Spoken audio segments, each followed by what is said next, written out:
Hello friend, કેમ છો તમે બધા? આજે તો આપણો પ્લાન બની ગયો ડોમિનોઝમાં પિઝા ખાવા, એટલે આપણે નકળી ગયા પિઝા ખાવા માટે ડોમિનોઝ. અને પછી તો આપણી R15 લઈને પૂગી ગયા ડોમિનોઝમાં. પછી અહીંયા આપણે બિલિંગ કાઉન્ટરે આપણા 3 પિઝા કરી દીધા ઓર્ડર. હો ભાઈ, અને હા, પિઝા ખાવા આવ્યા હતા હું, અયાન, ઈવાજ અને અજમત. અને પછી તો આપણે ઓર્ડર દઈને બેઠા એટલે આ ટેબલે તાત તો આવી ગયા આપણા 3 પિઝા ને આ ભાઈ ઉપાડી આવ્યા અહીંયાથી પિઝા. અને પછી તો અહીંયા કે મારે વ્લોગ બનાવવો, એટલે મેં કીધું હાલે આ કેમેરો.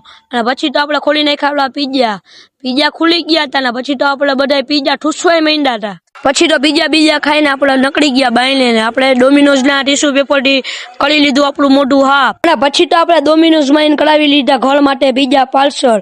અને આ લોકોને આવું તું ભાઈ વ્લોગ માં. હો મેં કીધું હિલાવો. પછી ત્યાંથી પિઝા ખાઈને આપણે નકળી ગયા ઘર બાજુ. અને રસ્તામાં થઈ ગયું એક કાંડ, કેમ કે આ ભાઈની સાયકલ નું થઈ ગયું પંચર. અને પછી પંચર કરાવીને આપણે આવી ગયા ઈમુભાઈ પાન ખાવાના. આ ભાઈને તો આવતી હતી સલામો. પછી તો નકળી ગયા ઘર બાજુ. હવે મળીએ કાલના મિની વ્લોગ.